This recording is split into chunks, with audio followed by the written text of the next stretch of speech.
मोहम्मद ने आकर कुफर को मिटाया, कुफर को मिटाकर सदाकत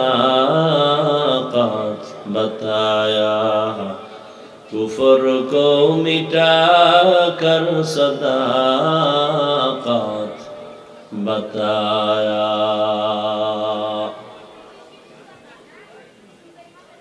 যাত্রাবাড়ি সকল আরতদার ও ব্যবসায়ীদের উদ্যোগে আয়োজিত ওয়াজ মাহফিল ও হালকায়ে জিকির 25শে জানুয়ারি 2025। সভাপতি আলহাজ মোহাম্মদ আরশাদ আলী আশু সাহেব, প্রধান অতিথি নায়েবে আমিরুল মুজাহিদিন শেখুল হাদিস হযরতুল আল্লাম মুফতি সৈয়দ মোহাম্মদ ফয়জুল করিম দামাত বারাকাতুহুম শেখে চরমনাই।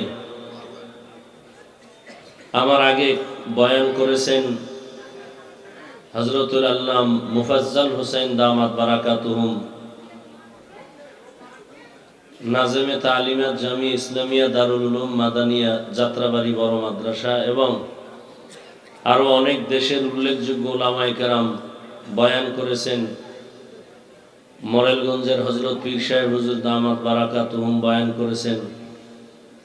আল্লাহ পাক উলামায়ে কেরামদের কথাগুলো সহি তরিকায় আমল করার তৌফিক দান করেন। উলামায়ে কেরামের ইজ্জতকে আল্লাহ বেশি বেশি বাড়ায়া দেন।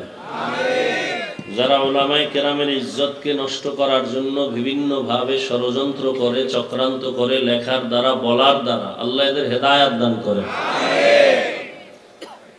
আজকের প্রধান যিনি আলোচক কিছুক্ষণ পরেই আসবেন। মূল ফসল ফলাবার আগে, বীজ রোপণ করার আগে আগাছা দূর করা লাগে। আমরা বয়ান করি না, আমরা আগাছা দূর করি, মাঠের পরিবেশ সুন্দর করি, এরপরে বীজ রোপণ করবেন নায়েবে আমিরুল মুজাহিদিন, যাদের বয়ান শুনলে কলবের মধ্যে আখিরাতের ফসলের বীজ উৎপাদন হয়। আমাদের বয়ানের চিন্তাও করা যাবে না, নিজেই ঠিকমতো চলি না, অন্যকে কি বয়ান করব। আল্লাহ বলছেন, ইয়া আইয়ুহাল্লাযীনা আমানু লিমা তাকুলুনা মা লা তাফআলুন, তোমরা যা করো না এ বিষয়ে অন্যকে কিছু বলিও না। নিজে নামাজ যদি ঠিকমতো না পড়ি, অন্যকে নামাজের বয়ান করতে নিষেধ, আর করলেও এর দ্বারা ফায়দা হবে না। নিজে যদি পর্দা ঠিকমতো না করি, অন্যকে পর্দার বয়ান করা যাবে ঠিক, কিন্তু এর দ্বারা আসর হবে না। বয়ান তো কোরআন হাদিসের সব একই বয়ান, কি সব বয়ান কি আলাদা?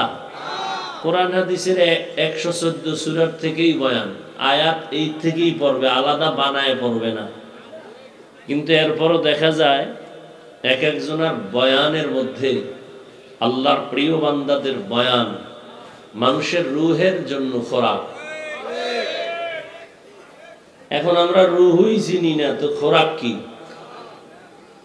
চিনার মতো মানুষ নেই। আল্লাহ বুঝার তৌফিক দান করেন। আমি সংক্ষিপ্ত আকারে 2-4টি কথা বলার নিয়তে কোরআনে হাকিমের এক আয়াতে কারিমা, রাসূলের একটি হাদিসের অংশ পড়েছি। ইখলাস ও রুহানিয়তের সমন্বয়ে সহি নিয়তে সহি তরিকায় কিছু কথা আমাকে বলার মতো, আপনাদেরকে শুনবার মতো দয়াময় আল্লাহ তৌফিক দান করেন। আমিন। ওয়া আম্মা মান খাফা মাকাম রাব্বিহি ওয়া নাহান নাফসা আনিল হাওয়া, আল্লাহ বলেন আমার আদালতে দাঁড়াইয়া হিসাব দেওয়ার ভয়ে দুনিয়াতে যারা গুনাহ থেকে নিজেকে বাঁচায় রাখবে, ফা ইন্নাল জান্নাতা হিয়াল মাওয়া, আমি আল্লাহ তাদেরকে স্থায়ী শান্তির ঠিকানা দিব, জান্নাতুল মাওয়া। নবীজি বলেন, ইত্তাকিল মাহারিম তাকুন আবাদান নাস, তোমরা আল্লাহর নিষিদ্ধ জিনিস থেকে নিজেকে বাঁচায় রাখো, তো আল্লাহ তোমাদের মর্যাদা মানুষের কাছে বাড়ায় দিবে। আল্লাহর কাছেও মর্যাদা বাড়বে, মানুষের কাছেও মর্যাদা বাড়বে। দুনিয়াতে আমরা যা কিছুই করি মর্যাদা সম্মান বাড়ানোর জন্য, কিন্তু সম্মানটা দিবেন কে? আমরা আল্লাহর থেকে নিতে চাই না, নিজে ভিন্ন দিক থেকে নিতে চাই। এ কারণে মাঝে মাঝে সম্মান আসে আবার চলে যায়।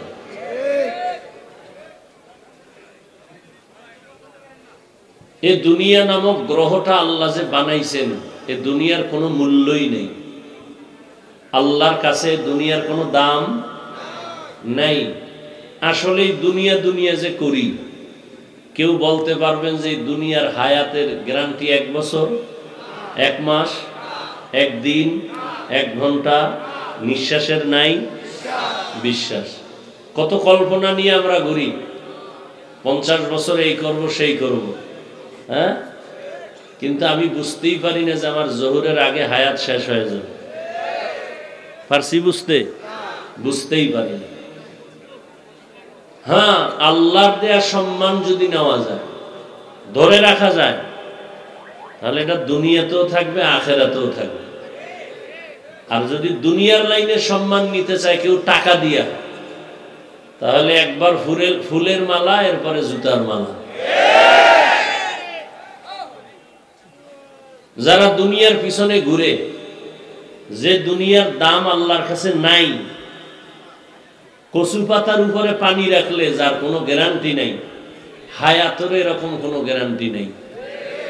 চোখ বন্ধ, সব শেষ।